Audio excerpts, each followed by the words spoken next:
Iya, halo selamat pagi. Baik, selamat pagi Pak Iwan.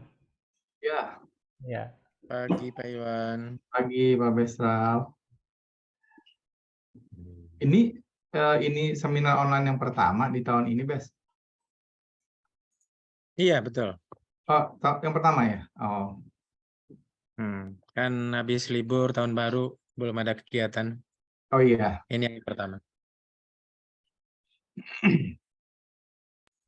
baik Bapak, saya masih menunggu konfirmasi dari dekan yang sebentar lagi akan Ya, bergabung. silakan. Ya, iya, saya tunggu nggak apa-apa. Moderatornya Bestral, tah? Iya Pak Iwan. Betul.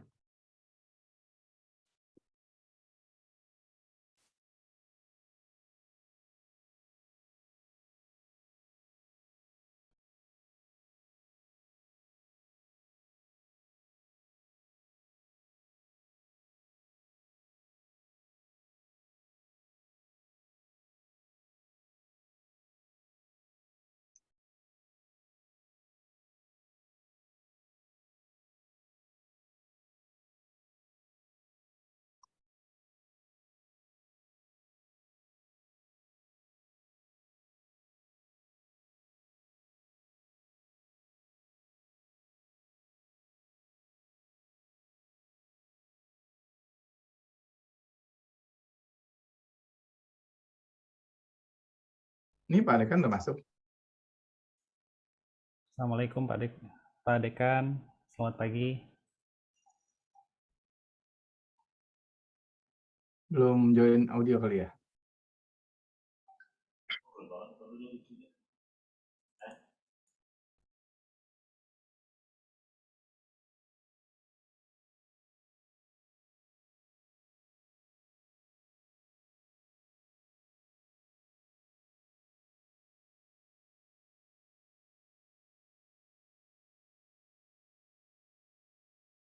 Selamat pagi.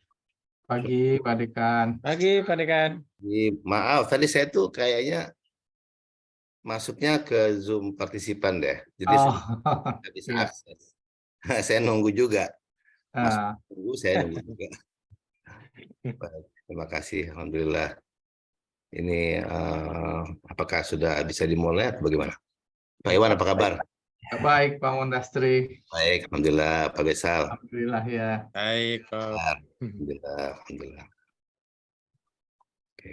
Baik Bapak, kita mulai saja acaranya. Ya, silakan silakan. Nah,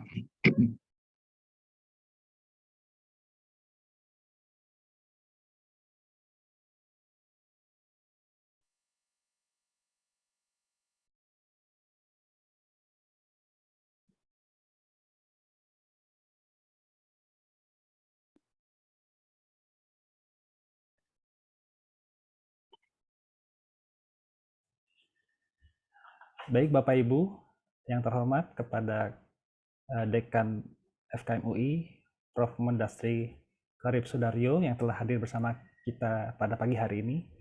Kemudian yang saya hormati juga narasumber kita pada pagi hari ini, yaitu Dr. Iwan Aryawan, yang kebetulan beliau adalah salah satu staf pengajar di Departemen Biostatistik dan Kependudukan FKM UI. Kemudian juga di sini telah hadir bersama kita moderator Dr. Besral, yang merupakan manajer penjaminan mutu FKM UI. Baik Bapak Ibu, mohon izin saya untuk menyampaikan terlebih dahulu hal-hal yang perlu kita ketahui bersama. Perkenalkan, sebelumnya saya Fajar Nugraha. Saya di sini bertindak sebagai MC yang nanti akan membacakan beberapa hal yang terkait dengan webinar pada pagi hari ini. Webinar pada hari ini berjudul Pemanfaatan Data Sampel BPJS untuk Penelitian Kesehatan Masyarakat. Webinar ini dapat disimak juga di live streaming YouTube ya Bapak Ibu. Jadi kalau misalnya berhalangan untuk ikut di Zoom hari ini, bisa menyimak di Zoom di live streaming YouTube yang sudah nanti akan kami share linknya begitu. Kemudian ini adalah rundown acara. Yang pertama ini adalah tadi sudah ya Bapak Ibu ya, registrasi peserta. Kemudian sekarang ini adalah pembukaan. Kemudian nanti akan kita simak bersama Mars FKM UI. Kemudian dilanjutkan dengan sambutan dari Dekan FKM UI. Kemudian foto bersama Dekan FKM UI dengan narasumber, kemudian juga dengan moderator. Kemudian nanti pada 10.15 akan dibacakan CV narasumber yang akan dibacakan oleh moderator. Setelah itu akan lanjut dengan pemaparan narasumber.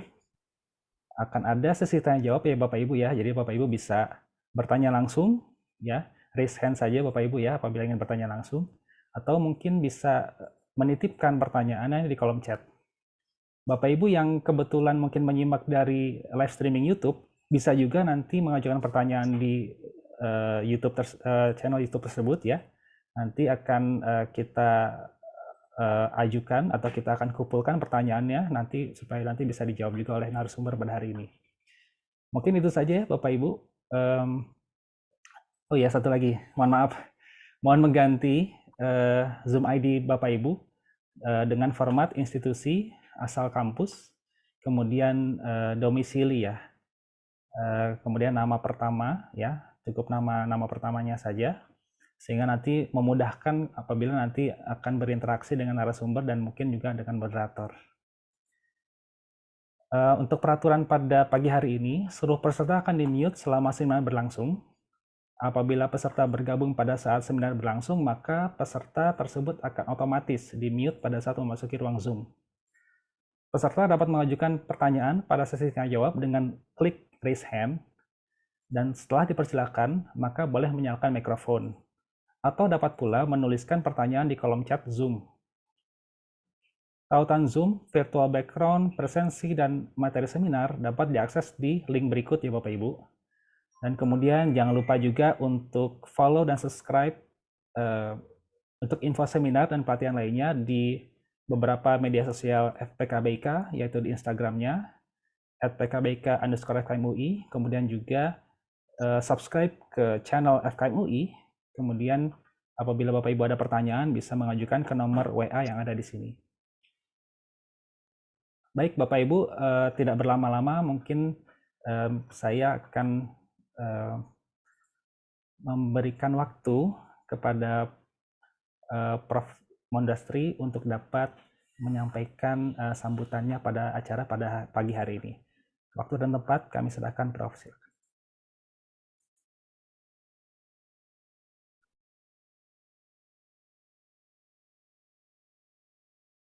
Baik, terima kasih sahabat kita MC Mas Fajar Nugraha. Apakah terdengar jelas suara saya? Terdengar Prof, jelas. Ya, terima kasih. Mas Fajar Nugraha adalah staf peneliti di FKM UI. Alhamdulillah pada pagi ini kita bisa memulai. Ya. Sebelumnya saya ucapkan sekali lagi selamat pagi. Assalamualaikum warahmatullahi wabarakatuh. Shalom, Om Swastiastu, Namo Buddhaya. Salam kebajikan untuk kita semua. Bapak Ibu sekalian yang kami hormati, alhamdulillah wa syukurillah kita diberi nikmat kesehatan dan waktu ya, sehingga kita dapat berkumpul di pagi hari ini untuk menimba ilmu, untuk berbagi dan mendapatkan manfaat dari forum-forum ilmiah seperti ini. Tentu kami sapa dulu, selamat datang dan selamat bergabung pada narasumber kita, Bapak Dr. Iwan Aryawan MSPH, staf pengajar senior di FKM UI, Departemen Biostatistik yang kita sudah kenal, tidak asing lagi bagi seluruh masyarakat kesehatan Indonesia, karena sumbangsi beliau ya dalam analisis kebijakan nasional, khususnya dalam penanggulangan pandemi COVID kemarin ya, bersama Pak Pandu. Juga selamat datang dan selamat bergabung Bapak Moderator, tuan rumah juga ini, Bapak Dr. Besral, SKM, MSc, staf pengajar senior pakar statistik yang juga saat ini menjabat sebagai manajer penjamin mutu di FKM UI. Saya ucapkan juga salam sejahtera dan selamat datang bagi seluruh guru besar, dosen, praktisi kesehatan, teman-teman mahasiswa yang tidak bisa saya sebutkan satu-satu yang bergabung di dalam seminar online ini. Alhamdulillah. Tentunya pada pagi hari ini kita akan mendapatkan banyak sekali butir-butir mutiara pengetahuan. Sebelumnya mungkin izinkan saya memberikan pengantar bahwa sejak tahun 2004 pemerintah sudah meluncurkan Undang-Undang Nomor 40 ya tentang tentang Sistem Jaminan Sosial Nasional yang tentunya diharapkan dapat memberikan perlindungan sosial bagi seluruh masyarakat Indonesia. Dan kemudian setelah itu pada tahun 2011 dibentuklah Badan Penyelenggara Jaminan Sosial yang kita kenal sebagai BPJS ya, melalui Undang-Undang Nomor 24. Saya mendapatkan informasi bahwa per Juni 2022 tahun yang lalu cakupan BPJS ini sudah cukup besar ya, mencapai 80% dari masyarakat kita, jadi sekitar 240-an juta jiwa. Ini sangat besar sekali. Tentu data BPJS yang sangat besar ini, atau katakanlah raksasa ya, saya katakan demikian, cukup detail ya, dan bentuknya atau basisnya adalah data-data individu yang juga dapat diagregatkan jika dibutuhkan berdasarkan unit administrasi wilayah, dan juga ada informasi dari waktu ke waktu. Nah, data BPJS ini tentu banyak sekali informasi layanan kesehatan di dalamnya yang bisa kita kaji. Misalnya besar biaya yang dikeluarkan oleh penyakit tertentu, khususnya penyakit-penyakit yang degeneratif, menjadi beban masyarakat seperti istilahnya itu catastrophic disease ya. Juga bisa kita ketahui informasi tentang lamanya rawat inap, jumlah hari produktif yang hilang karena penyakit tertentu, sehingga informasi-informasi penting seperti ini dapat digali melalui berbagai analisis yang bermanfaat. Misalnya analisis biaya, analisis stabilitas biaya, dan sebagainya. Nah, tentunya data yang sangat besar ini dapat menjadi sumber informasi yang kaya dan penting untuk berbagai riset yang bermanfaat untuk memajukan ilmu pengetahuan di bidang kesehatan. Kita tahu selama pandemi 2 tahun ini banyak sekali aktivitas riset yang terkendala, khususnya riset-riset di bidang kesehatan yang menggunakan data primer. Dengan hadirnya dan dibukanya akses untuk data BPJS yang besar ini, tentu ini menjadi satu kesempatan yang besar ya buat kita melakukan riset-riset dalam situasi terkendala. Walaupun sekarang alhamdulillah mungkin pandemi sudah mulai berangsur reda dan mungkin beralih kepada situasi pandemi, tapi kita dapat manfaatkan data besar ini.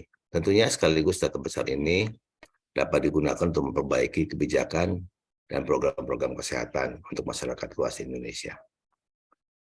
Kegiatan seminar online ini yang berjudul pemanfaatan data sampel BPJS untuk penelitian kesehatan masyarakat tentu sangat baik ya, untuk lebih memahami penggunaan data sekunder dan big data ini ya.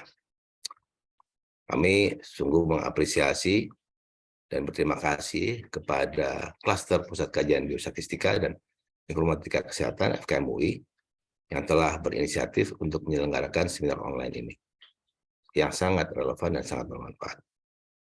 Selamat menikmati seminar yang bermanfaat ini. Semoga kita mendapatkan limpahan pengetahuan yang mencerahkan dan menjadi berkah untuk kita semua. Demikian yang dapat saya sampaikan. Wabillahi taufiq wal hidayah. Wassalamualaikum warahmatullahi wabarakatuh.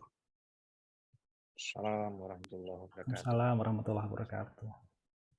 Terima kasih Prof. Mondastri atas sambutan yang luar biasa, penyemangat di pagi hari ini ya Prof. Siap. Baik, mohon izin Prof, tadi saya terlupa, sebelum ini sebetulnya ada penayangan Mars FKM UI ya Mars Prof. FKM UI, ya. Jadi Mars yang baru. Mars yang baru. Jadi mohon izin nanti untuk menayangkan ini dulu sebentar ya Prof. Ya, silakan.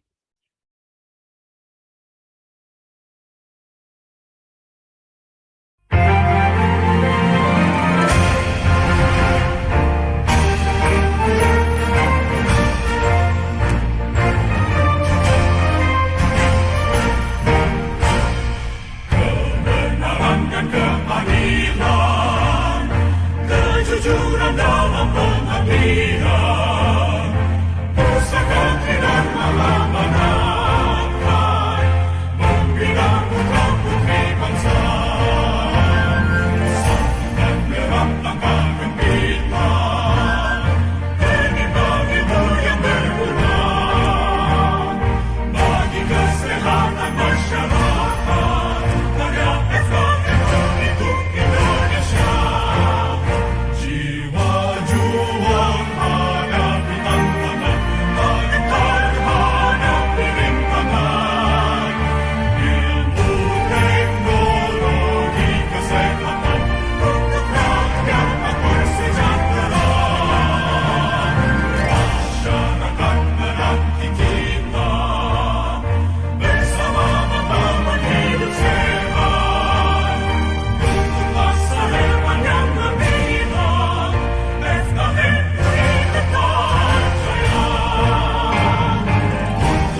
Baik, alhamdulillah kita sudah menyaksikan bersama Mars FKM UI. Agenda selanjutnya adalah foto bersama ya Prof. Foto bersama Prof. Mondastri, kemudian juga Pak Iwan dan Pak Besral bersama-sama ya Prof. Sebentar. Bisa.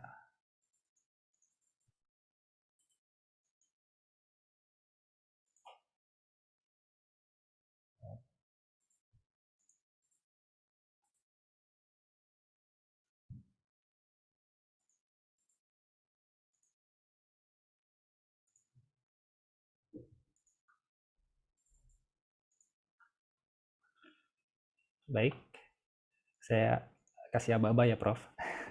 Ya. 1, 2, 3. Ya, terima kasih.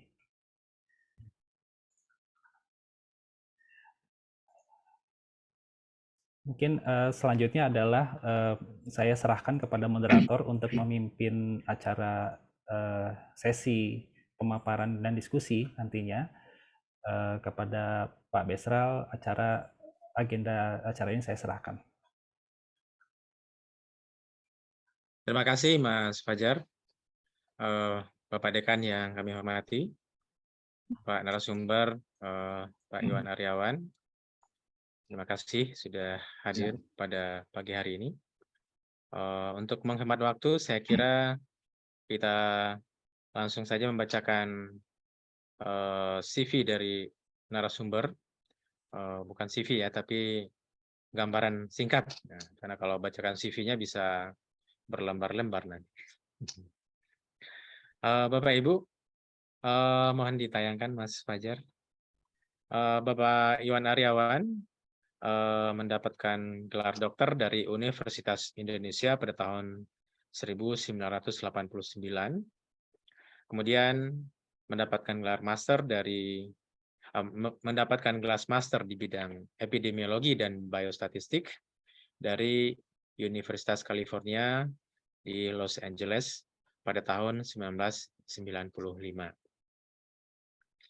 Nah, Bapak Iwan Aryawan memiliki pengalaman kerja sebagai konsultan penelitian kesehatan di banyak organisasi internasional seperti DFAT, World Bank, ASEAN Development Bank, WHO, UNICEF, USAID, dan lain-lain. Nah, pengalaman penelitian beliau itu di bidang kesehatan ibu dan anak, penyakit menular, surveillance, serta sistem informasi kesehatan. Nah, saat ini Pak Iwan Aryawan aktif sebagai staf pengajar di Departemen Biostatistik dan Kependudukan FKM UI. Kemudian beliau juga aktif sebagai peneliti di Pusat Penelitian Kesehatan FKM UI. Kemudian beliau juga adalah direktur dari Rekonstra Utama Integra. Kemudian beliau juga konsultan dari Kementerian Koordinasi Kemaritiman dan Investasi, KPCPN, kemudian konsultan Kemenkes untuk pemantauan pandemi COVID-19. Beliau juga konsultan biostatistik survei serologi antibodi dari SARS-CoV-2. Kemudian BPJS menunjuk Pak Iwan Aryawan sebagai konsultan statistik untuk pembuatan data sampel BPJS yang melengkapi data sampel tahun 2015-2016, kemudian 2017-2018, 2019-2020, dan yang terakhir adalah data sampel BPJS tahun 2021. Demikian Bapak Ibu gambaran singkat tentang narasumber kita. Saya kira hampir semua orang sudah tahu ya siapa Pak Iwan. Ini aja tambahan saja terkait pengalaman konsultan beliau. Dan terkait dengan data sampel ini, Bapak Ibu akan mendapatkan materi dari Bapak Iwan bagaimana pemanfaatan dari data sampel itu. Jadi sebenarnya datanya sudah tersedia, tinggal diakses di website ya. Nanti bisa ditanyakan kepada Bapak Iwan, terutama dalam konteks analisis datanya, karena ini adalah data sampel ya. Karena tidak mungkin data aslinya yang ratusan juta itu dikeluarkan gitu. Nanti komputer Bapak Ibu nggak bisa jalan kalau itu diakses gitu. Nah, sehingga yang dikeluarkan adalah data sampelnya saja. Tetapi itu data bisa menggambarkan secara umum ya hal-hal indikator-indikator umum yang terkait dengan kesakitan dan kematian ataupun perawatan di BPJS. Saya kira untuk menghemat waktu kita langsung saja, Pak Iwan Aryawan, silakan. Waktunya 1 jam, kemudian nanti dilanjutkan dengan tanya jawab sekitar setengah jam. Kita akan berakhir pada jam 12. Silakan, Pak Iwan. Ya, terima kasih Pak Besral. Saya akan memaparkan apa itu data sampel BPJS dan bagaimana kita memanfaatkan untuk penelitian atau analisis di bidang kesehatan masyarakat. Jadi saya tidak melakukan analisis khusus yang akan saya tampilkan pada pagi hari ini, tapi saya akan menampilkan data itu apa, variabelnya apa, dan bagaimana kita memanfaatkannya. Nah, saya akan share screen untuk materinya. Nah, sebentar. Oke, sudah terlihat ya? Sudah. Oke, sebentar. Oke, saya akan share screen. Nah, jadi ini adalah seperti tadi dikatakan Pak Besral, ini adalah data sampel. Jadi bukan data BPJS secara keseluruhan, karena kalau data BPJS keseluruhan itu kita yang pakai komputer biasa tidak akan mungkin menganalisis karena datanya kan ratusan. Nah, sehingga dibuatlah data sampel supaya peneliti bisa melakukan analisis. Nah, jadi latar belakang mengapa data sampel ini dibuat, ya kita tahu bahwa program JKN yang dikelola oleh BPJS Kesehatan itu kan sudah sejak Januari 2014 dan pesertanya itu semakin lama semakin banyak. Targetnya memang untuk mencakup seluruh penduduk Indonesia. Kalau berdasarkan data atau informasi yang ada dari BPJS, sampai dengan akhir 2021, itu jumlah peserta JKN mencapai 248.771.643 jiwa. Atau kalau dibandingkan dengan penduduk Indonesia menurut proyeksi BPS, ini sudah sekitar 90% dari penduduk Indonesia. Nah, dan mereka terdaftar pada 27.675 fasilitas kesehatan. Fasilitas kesehatan di sini FKTP, FKRTL, lab maupun apotik maupun dokter praktek swasta. Nah,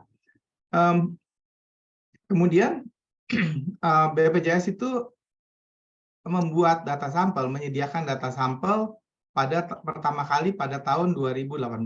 Karena saat itu BPJS ingin supaya datanya dimanfaatkan untuk publik, terutama untuk akademisi, untuk penelitian. Nah, data ini dibuat untuk mewakili seluruh peserta dan pelayanan kesehatan yang digunakan dari tahun 2015 sampai tahun 2021, yang data sampel terakhir ya.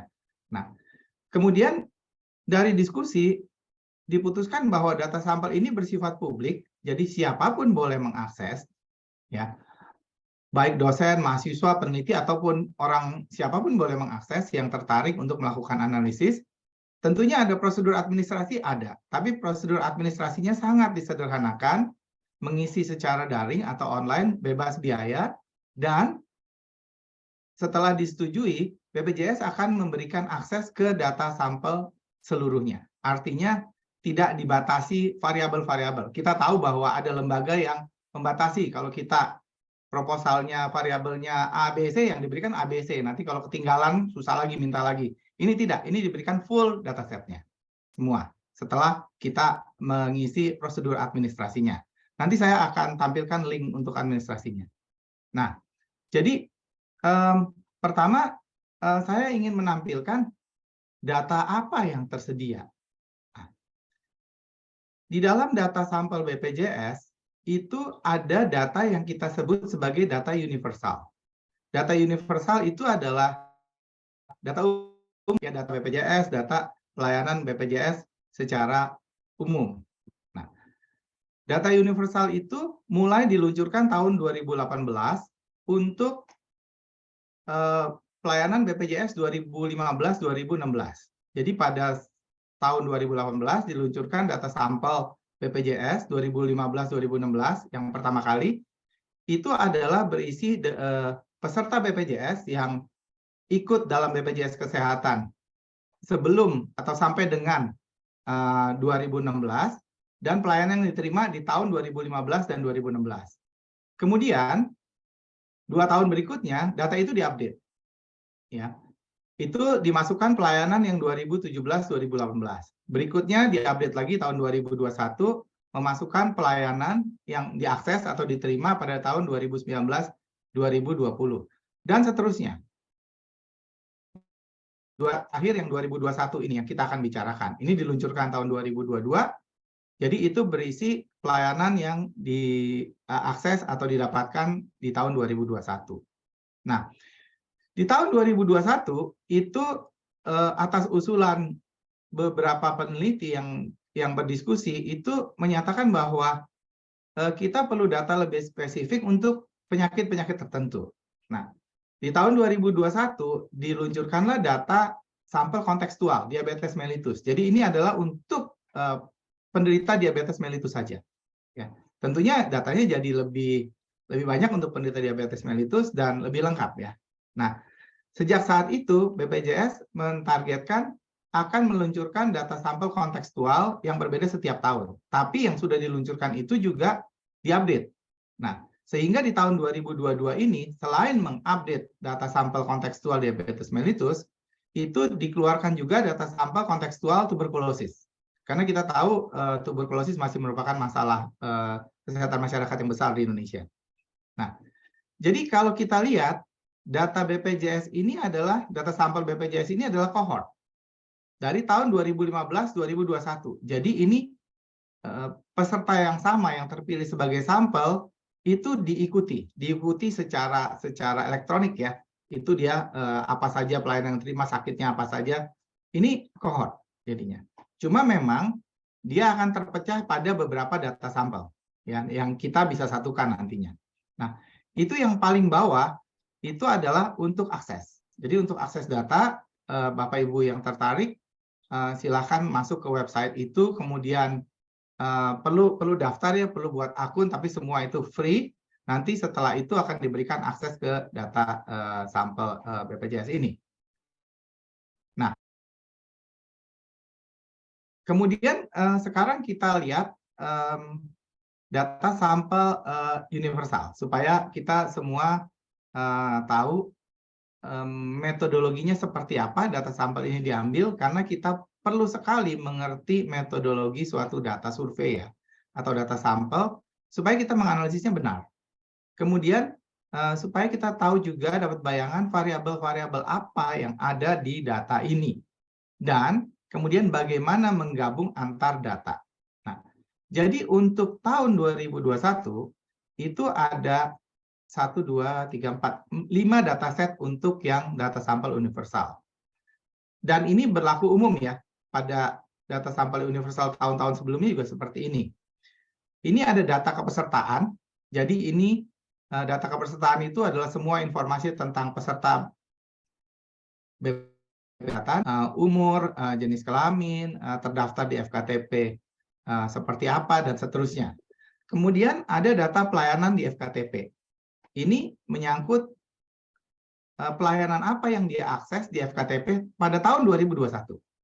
Kalau Bapak Ibu mau yang tahun 2020, ya mesti mengambil dari data sampel BPJS tahun 2020. Jadi yang 2021 ini pelayanannya adalah pelayanan yang diakses pada tahun 2021. Nah, kemudian FKTP kita tahu ada pelayanan yang kapitasi, ya artinya sudah tercakup dalam iurannya sehingga peserta tidak membayar lagi. Ada yang non kapitasi yang diklaim. Itu ada juga pelayanan. Jadi ada 2 dataset, pelayanan FKTP yang biasa, yang kapitasi, pelayanan FKTP yang non kapitasi, kemudian pelayanan rumah sakit atau FKRTL, ya, rujukan tingkat lanjut, dan kita punya juga data untuk diagnosis sekunder. Nanti saya ceritakan kenapa diagnosis sekunder ini dipisahkan datanya. Nah, kita lihat dulu metodologinya. Ya. Jadi tujuan dibuat data sampel ini supaya data ini representatif untuk tingkat nasional, provinsi, dan kabupaten. Ya, untuk indikator pelayanan, akses pelayanan, dan penyakit yang sering. Jadi memang tidak untuk semua penyakit data ini bisa representatif untuk tingkat kabupaten. Misalnya kalau kita mau menganalisis tentang HIV nggak bisa sampai tingkat kabupaten. Kematian ibu nggak bisa representatif sampai tingkat kabupaten karena datanya terlalu sedikit. Tapi kalau penyakit-penyakit yang relatif umum, misalnya ISPA, penyakit jantung, hipertensi, itu kita bisa analisis sampai tingkat kabupaten. Ya. Nah, kemudian bagaimana data sampel ini dibuat? Jadi di sini kami melihat data ini atau peserta BPJS itu terkelompok atau terklaster seperti apa. Nah, kalau kita lihat pengelompokannya itu berdasarkan FKTP karena semua peserta BPJS itu mesti masuk ke dalam FKTP. Nah, kemudian data BPJS ini kan ada data individual, ada data keluarga. Nah, sampelnya bagaimana? Kita ambil individual atau keluarga? Akhirnya memang diputuskan yang unit sampelnya atau istilahnya PSU-nya ya, primary sampling unitnya adalah keluarga.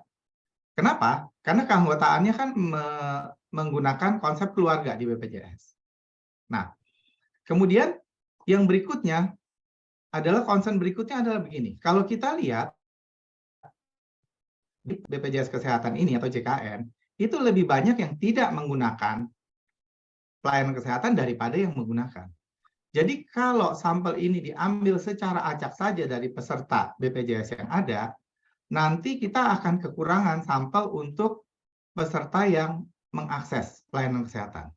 Nah, supaya nggak kekurangan sampel di situ, bagaimana? Dilakukan oversampling.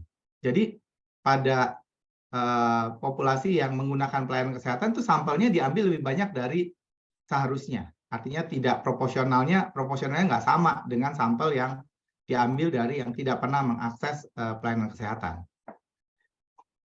Ini tentu membuat ada akibatnya. Akibatnya adalah ya kalau kita belajar di statistik kemungkinan untuk terpilihnya nggak sama, probability of selection-nya nggak sama, sehingga ini nanti harus dikoreksi ya. Koreksi dengan atau weight, yang weight atau pembobotannya sudah kami sediakan di sini. Nah jadi kalau kita lihat, kita lanjutkan kerangka sampelnya dari mana. Jadi data sampel ini kan dimulai dibuat pada tahun 2015-2016. Jadi pada data sampel yang awal, kerangka sampelnya adalah semua keluarga yang terdaftar sebagai peserta JKN pada Desember 2016.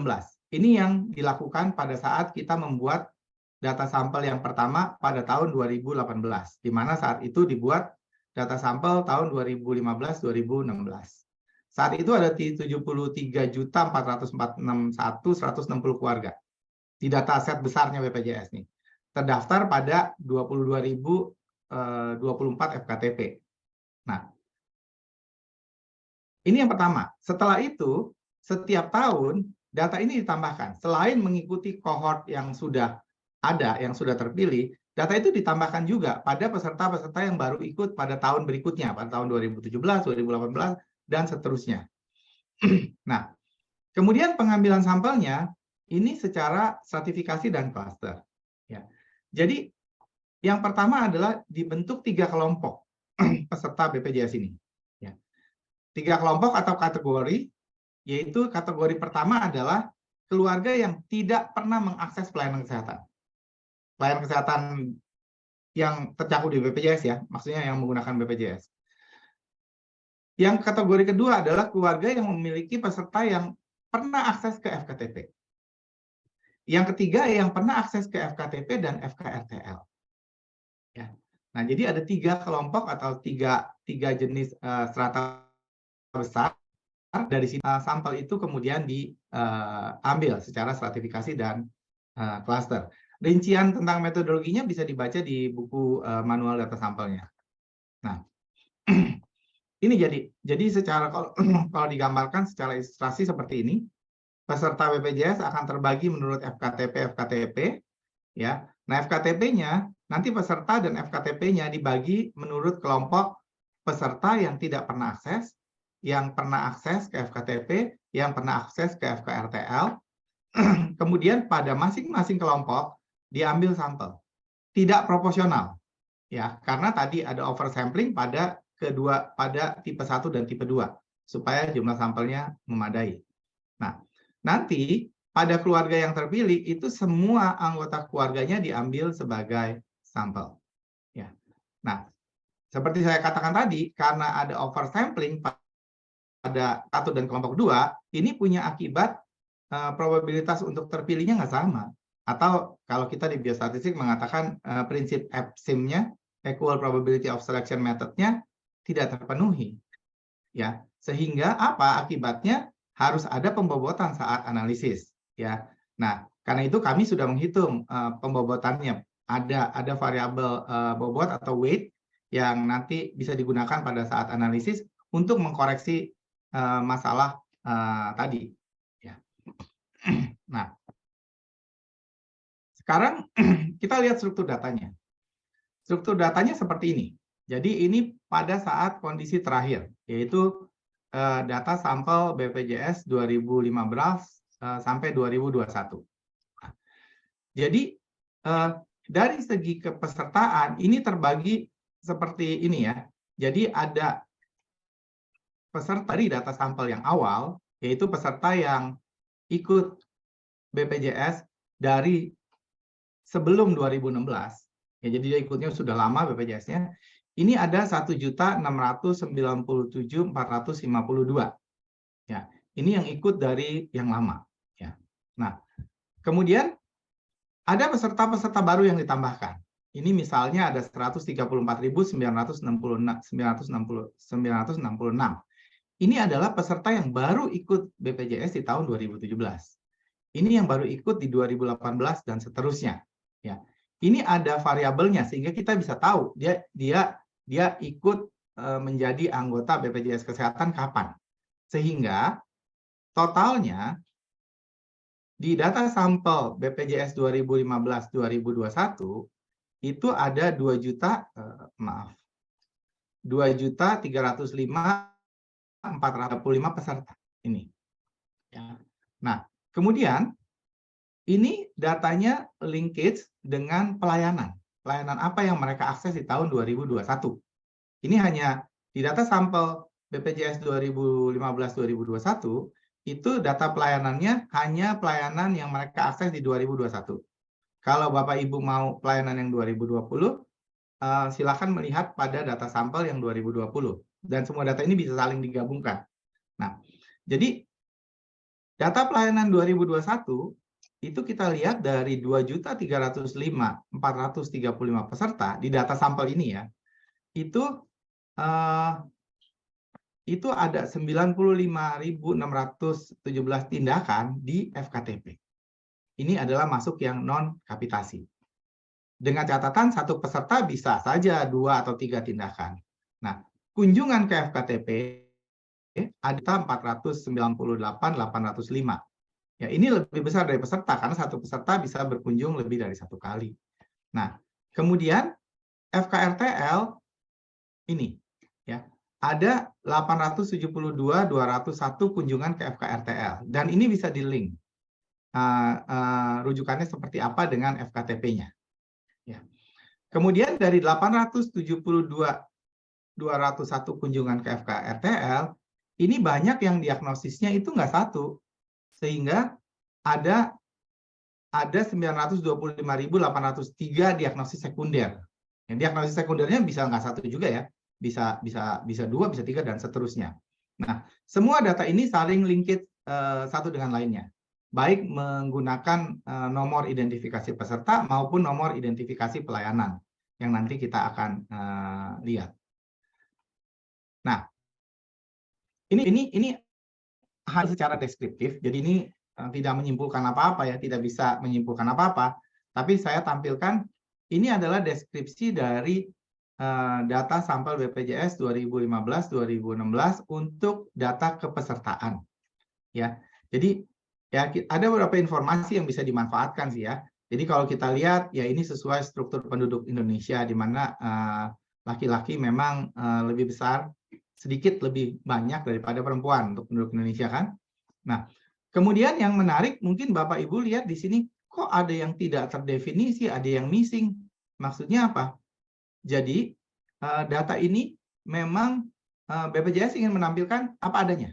Ya sudah, kalau memang missing, ya udah kita tampilkan missing. Nggak ada isinya, nggak ada isinya.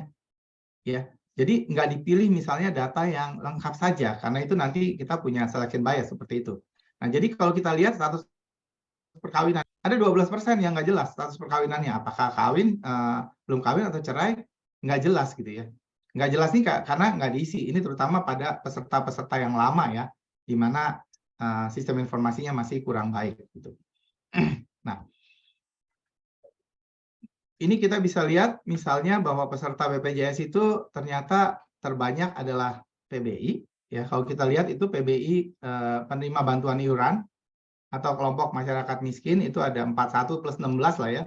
Jadi itu sekitar 56% peserta BPJS kita adalah PBI. Ya.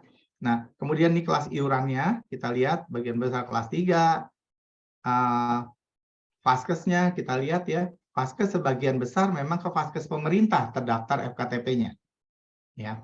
Nah, jenis Vaskesnya kebanyakan puskesmas, status peserta ada juga per 31 Desember 2021. Aktif ada yang meninggal. Yang tidak aktif lumayan banyak, 35%. Ya. Nah, ini kalau kita bicara mengenai kepesertaan. Ya, jadi kepesertaan itu karakteristik peserta BPJS. Ya, dengan variabelnya tentunya variabel yang ada di sana ya. Variabelnya terbatas, memang tidak akan selengkap kalau kita melakukan survei sendiri. Ya. Nah, kemudian ini adalah pelayanan kapitasi untuk tahun 2021. Jadi kalau kita lihat dari sampelnya 2.305.435 peserta, itu banyak yang tidak memanfaatkan. Ya, jadi 73,3% lah itu nggak pernah memanfaatkan FKTP di tahun 2021. Yang memanfaatkan itu 26%.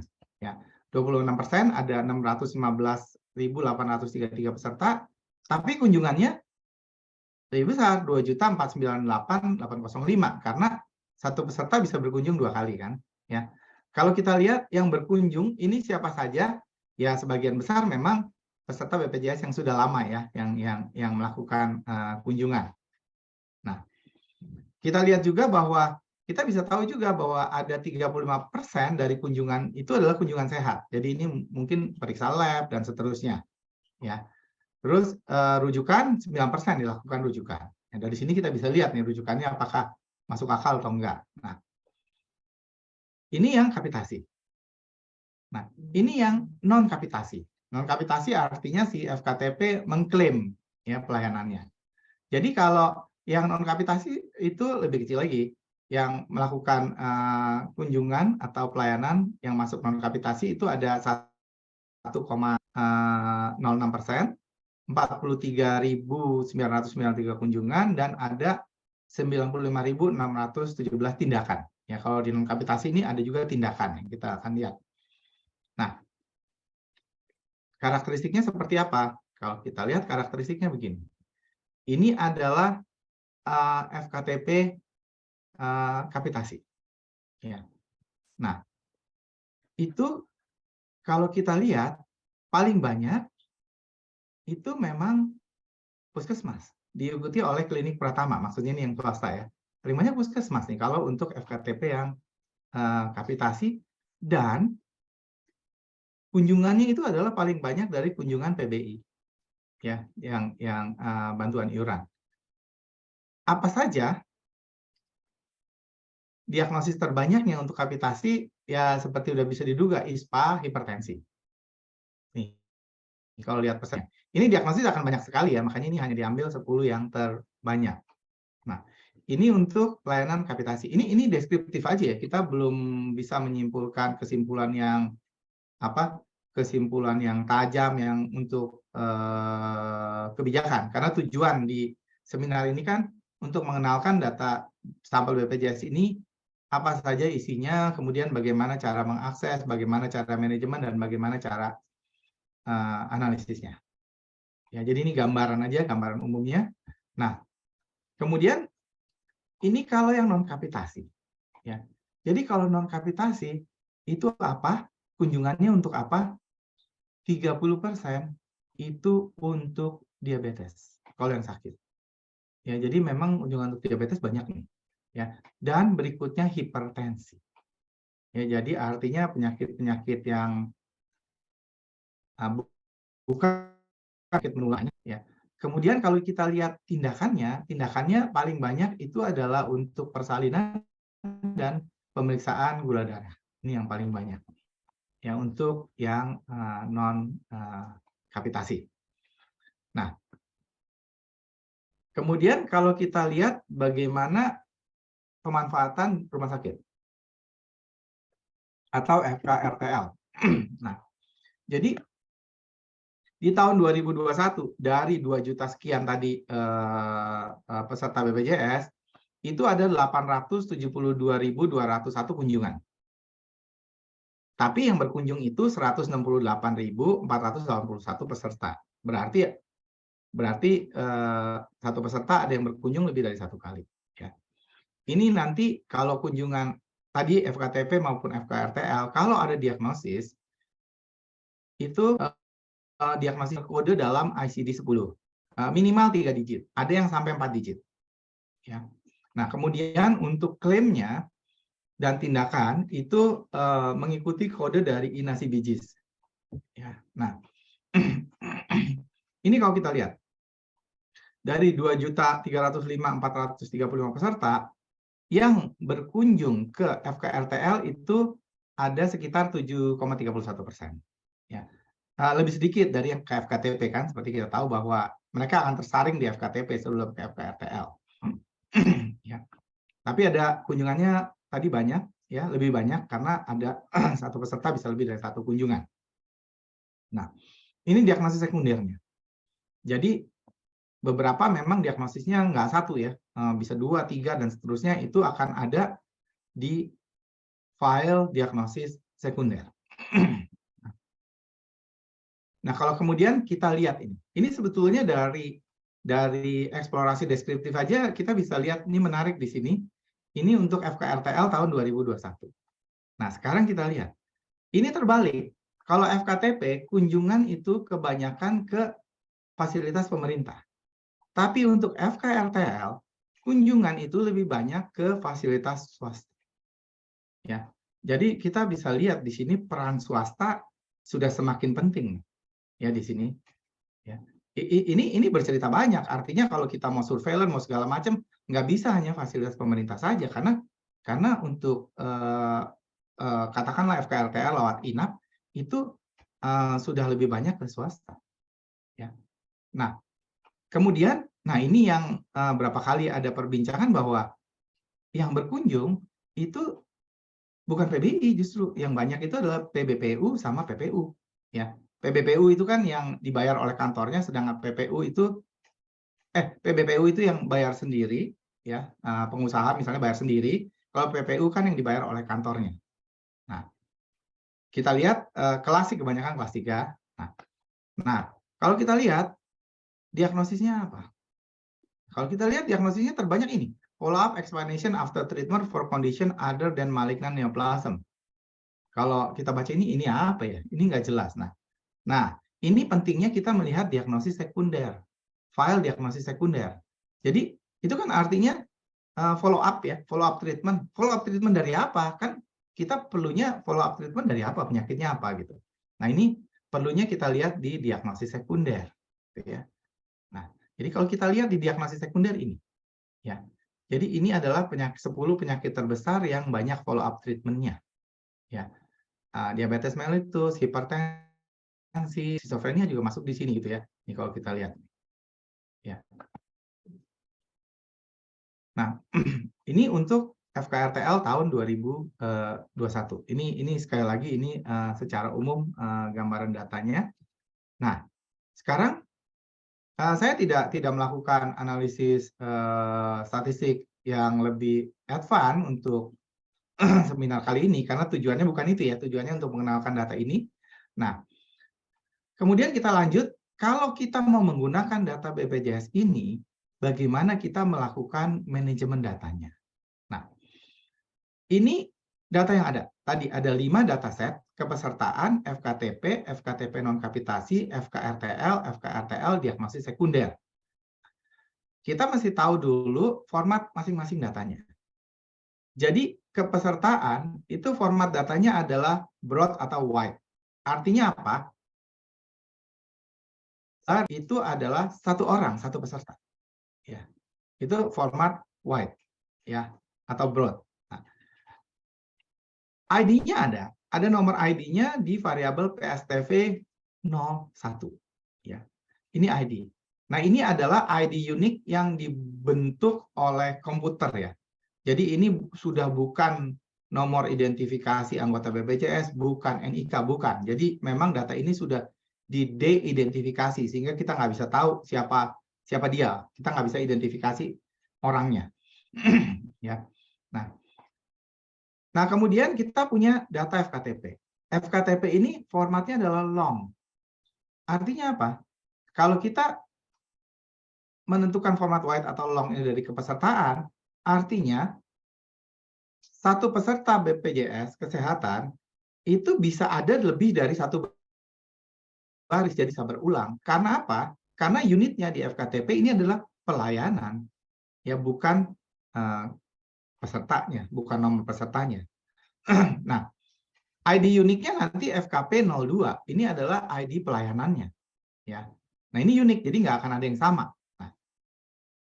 Nah, kemudian kalau data FKTP kita mau satukan dengan kepesertaan, karena di data FKTP ini hanya ada misalnya tadi diagnosisnya apa dan segala macam, kita mau tahu umurnya berapa, laki perempuan, terus dia terdaftar dari kabupaten mana, nggak ada di data ini.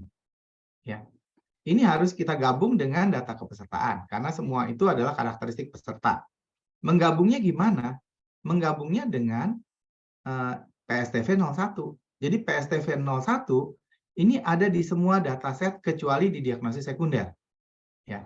Kenapa? Karena ini untuk menggabung dengan data kepesertaan. Kalau kita mau tahu karakteristik peserta. Nah, terus FKTP non kapitasi. Ini sama, formatnya long juga. Ya. ID uniknya PNK 02. Tapi PSTV 01 ada. Tetap untuk menggabung dengan data kepesertaannya. Atau kalau mau gabung dengan FKTP-nya juga bisa. Nah, kemudian FKRTL. Ini format datanya long. ID uniknya FKL 02. Nah, ini PSTV 01. Kalau kita mau gabung dengan kepesertaan, atau kita mau gabung dengan FKTP non-kapitasi juga bisa, ya dengan PSTV 01. Karena di 4 dataset ini, semua punya ada variabel PSTV 01. Nah, kemudian yang untuk diagnosis sekunder, ini ID uniknya FKL 02. Jadi kalau kita mau menggabung dengan data FKRTL, ini pakai FKL 02. Ya. Nah, memang di data seperti data BPJS ini, memang ada apa ya? Untuk manajemen datanya memang tidak sederhana. Ya, ada prosedur-prosedur yang harus kita ikuti. Meskipun nggak terlalu ruwet juga sih ya. Kami sudah mencoba sesederhana mungkin dan juga petunjuknya akan ada di manual, di buku manualnya. Nah, ini format datanya, ya. Kemudian ini nama variabelnya. Jadi ini standar penamaan variabel, ya. Kalau peserta itu dimulai dengan PSTV terus V01. Kalau kapitasi dimulai dengan FKP 01, non kapitasi dimulai dengan PNK. FKRTL dimulai dengan FKL dan seterusnya.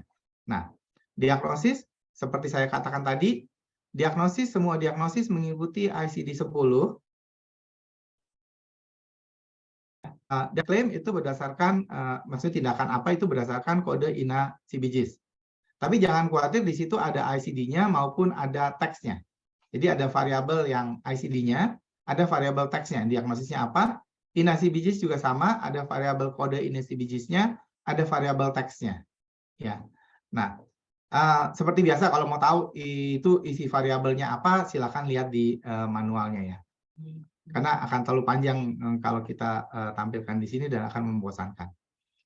Nah, sekarang yang saya bilang tadi, kalau kita mau melakukan analisis data BPJS ini, ya, analisis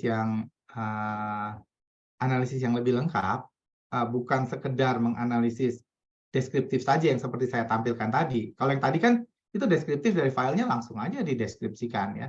Tapi kalau kita mau menganalisis lebih rinci, lebih dalam, itu kita perlu melakukan manajemen data. Ya. Datanya kita perlu gabung. Nah, jadi kita mesti tahu dulu nih, kita mau menganalisis ini, denominatornya apa? Ya. Penyebutnya apa? Kalau kita mau denominatornya ada peserta BPJS, ya misalnya dari peserta BPJS berapa persen yang mengakses FKTP di tahun 2021? Apakah ada perbedaan akses ke FKTP menurut keanggotaan BPJS? Apakah PBI itu aksesnya memang lebih sedikit dari non PBI gitu, misalnya seperti itu. Nah, kalau kita mau menganalisis data seperti itu, ya artinya denominatornya harus peserta BPJS. File utamanya di sini harus ke peserta. Nah, tapi kalau kita lihat peserta saja, kita nggak tahu siapa yang akses. Untuk tahu siapa yang akses, kita harus gabung dengan file tadi. FKTP, kapitasi, FKTP non-kapitasi, dan FKRTL. Nah, jadi file-file tadi kita harus ubah dulu menjadi wide format yang tadi, yang pelayanan ya. Kemudian kita gabung dengan PSTV 01. Metode penggabungannya one to one ya, karena satu peserta itu nanti satu juga gabungannya. Nah, nanti hasilnya jumlah barisnya itu akan sama dengan jumlah respondennya. Ini kalau kita mau menganalisis melihat dari segi peserta BPJS, berapa persen yang akses dan seterusnya. Nah, kalau kita mau menganalisis dari pelayanannya, ya, jadi pelayanannya bukan dari pesertanya. Nah, ini beda lagi kalau kita mau menganalisis denominatornya kesehatan yang diterima atau yang diakses. Nah, ini kita harus file utamanya harus file-file pelayanan tadi, FKTP, FKTP non-kapitasi, FKRTL, ya. Tapi kalau kita pakai file itu saja, kita nggak punya karakteristik peserta. Kita harus gabungkan dengan karakteristik peserta. Ya. Oke, kita harus gabungkan dengan tadi. Ya, kalau kita menggabungkan dengan peserta, itu ada ID peserta BPJS di PSDV 01. Tapi karena ini kan satu orang peserta bisa banyak pelayanan, nanti penggabungannya metodenya entah Bapak Ibu menggunakan SPSS atau Stata atau software yang lain, ini metode penggabungannya harus many to one, gitu ya. Nanti hasilnya adalah satu baris itu adalah satu pelayanan, bukan satu peserta. Seorang peserta bisa ada di beberapa baris data tersebut. Ini secara umum penggabungan datanya. Nah, kemudian analisisnya. Ya. Nah, jadi seperti tadi saya sudah katakan di depan bahwa ini ada oversample. Ya. Ya, tadi kenapa kita lakukan oversample? Kan selalu di penelitian kita lakukan oversample karena kalau kita dilakukan oversample pada kelompok tertentu, nanti sampelnya kurang pada kelompok itu. Ya, sehingga kita lakukan oversample pada peserta BPJS yang menerima pelayanan kapitasi, non-kapitasi, dan FKRTL. Nah, tapi ini akan ada akibatnya ya, karena kemungkinan terpilih sebagai sampel nggak sama, sehingga nanti analisisnya harus menggunakan bobot. Ini harus nih ya, karena kalau kita tidak menggunakan bobot, analisis kita akan salah. Nah, variabel bobot sudah ada, jadi tinggal digunakan, ya tidak perlu menghitung sendiri. Itu yang pertama. Yang kedua, kita harus ingat juga bahwa pengambilan sampel dilakukan secara bertahap atau sampel kompleks. Ya. Jadi analisisnya harus memperhatikan cara pengambilan sampel ini. Ya. Kenapa? Nah ini yang seringkali terjadi kesalahan waktu menganalisis data survei dengan sampel kompleks. Kalau kita tidak memperhatikan desain sampel yang kompleks ini, maka analisisnya salah, ya. Karena akan terjadi kesalahan dalam perhitungan standard error, confidence interval, uji statistik, sehingga kesimpulan kita akan salah. Ya. Nah, sehingga ya untuk menganalisis data sampel BPJS ini, karena ini diambil dengan metode sampel yang kompleks, ya kita harus perhatikan ini. Dan itu bukan suatu hal yang sulit saat ini, karena sudah tersedia pada aplikasi statistik yang umum, misalnya pada SPSS ataupun pada Stata. Ini contoh saja, ya. Ini karena kita mengikutkan desain sampel yang kompleks pada saat analisis. Ini contoh pada Stata. Pada SPSS juga bisa dilakukan yang sama, ya. Jadi kita harus declare dulu desainnya seperti apa. Ini kita harus jelaskan apa ini strata dan PSU-nya, ya. Pada data BPJS ini sudah dibuat disederhanakan, jadi nanti PSU-nya adalah PSTV 02 dan stratanya adalah PSTV 14. Itu adalah kabupaten dan kota. Bobotnya ada di variabel PSTV 15. Ya. Ini rinciannya akan ada di buku manualnya ya. Jadi saya nggak akan rinci di sini karena mungkin membosankan kan, terlalu teknis. Tapi ini gambaran saja. Nanti untuk rinciannya silahkan bisa dilihat di buku manualnya. Ini kalau kita pakai sintaks di statanya. Nah, terus analisisnya tentunya perhatikan untuk analisis data survei. Ini contoh di Stata, itu analisisnya melalui menu survei data analisis. Jangan menu yang statistik biasa. Ya. Atau kalau pakai sintaks itu kalau di Stata harus selalu dimulai dengan SVY titik 2. Ya, artinya SVY itu adalah survei. Nah, kemudian ini hanya menggambarkan aja kalau kita menggunakan sintak pada Stata bagaimana cara menganalisis data dari sampel kompleks ya. Lengkapnya bisa lihat di manual Statanya. Nah, ini adalah gambaran tentang data sampel BPJS yang universal, ya, pelayanan secara umum dan kepesertaan. Nah, saya akan bahas sedikit, saya nggak akan bahas secara rinci karena hampir sama pembahasannya nanti ya. Itu bagaimana dengan data sampel yang tekstual. Nah, jadi kalau kita lihat, ini saat ini tersedia 2 data sampel kontekstual, yaitu diabetes mellitus dan tuberkulosis. Nah, pada data sampel kontekstual ini, itu adalah data untuk peserta BPJS yang menderita penyakit itu saja. Ya, jadi kalau kita lihat di sini, untuk diabetes mellitus, ini adalah hanya data dari peserta BPJS Kesehatan yang